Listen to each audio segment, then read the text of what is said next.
আপনি যেভাবে কথা বলছেন এইটাকে বলে pure and simple Mastani. No, সাংবাদিকতা অনেক সম্মানিত। সাংবাদিকদেরকে কি বলা হয় বলেন, আপনি বলেন সাংবাদিকদেরকে কি বলা হয়? Fifth state.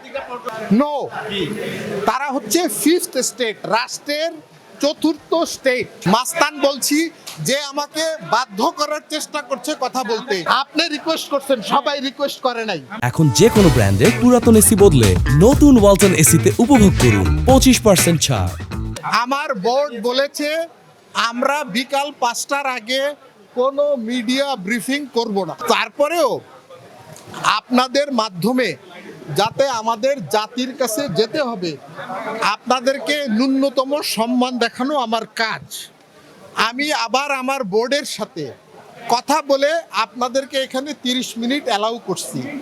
যদি আমি কোনো ভুল করে থাকি, I am sorry, I beg apology, but without you I cannot make this election look good.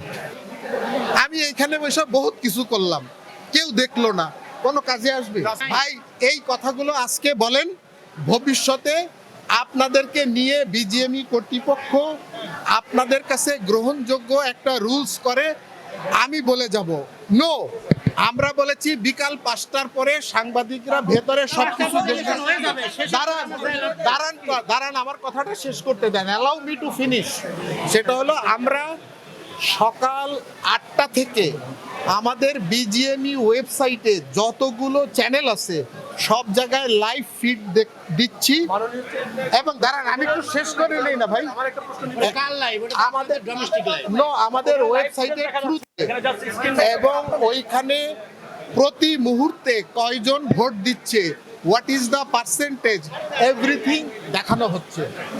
তবে আপনাদের এই যে একটা ক্ষোভ আমার কাছে প্রকাশ করেছেন, আমি এই ক্ষোভটা যথাযথ কর্তৃপক্ষকে জানাবো এবং ভবিষ্যতে বিজিএমই কর্তৃপক্ষ আপনাদের নেতৃবৃন্দদেরকে নিয়ে, সবাইকে তো ডেকে কথা বলা সম্ভব না, আপনারা যারা এই গণমাধ্যমকে প্রতিনিধিত্ব করেন তাদের সাথে বসে যেন একটা স্পষ্ট মিডিয়া পলিসি হয়।